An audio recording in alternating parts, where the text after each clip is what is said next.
দেখো বন্ধুরা, গরমে আমি বসে আছি।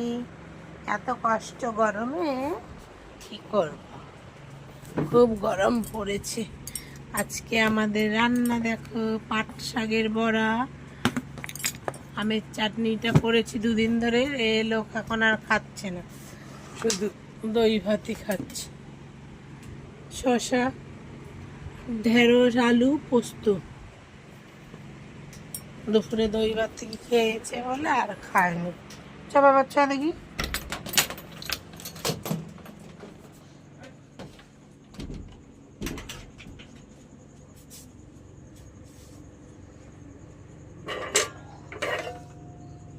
কচুর শাক আজকের মেনু দেখেছো, ছোলা আর বাদাম দিয়ে কচুর শাক। এই কচুর শাক রান্না করতে গিয়ে আমাকে 3টে কড়াই করতে হয়েছে।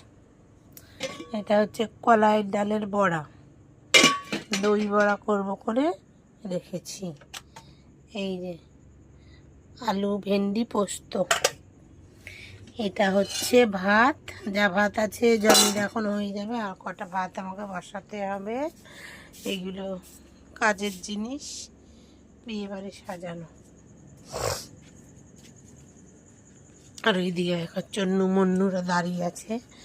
এই যে বন্যুকে দুটো এখন, ওই যে, আর এই যে আমার মিনি বাবু, এই যে আর একজনা, এটা ভাই, আর ওইটা দিদি। ভাই বোন, ওদের এখন বিস্কুট দিতে হবে, কেন এবেলা মাছ মাংস কিছু নেই, তাই নিরামিষ। চলো ওদের দিয়ে নিই খেতে। আর আমার টাকাতে পোস্ত দিয়ে ভাত মাখিয়ে খাইয়ে দিতে হবে।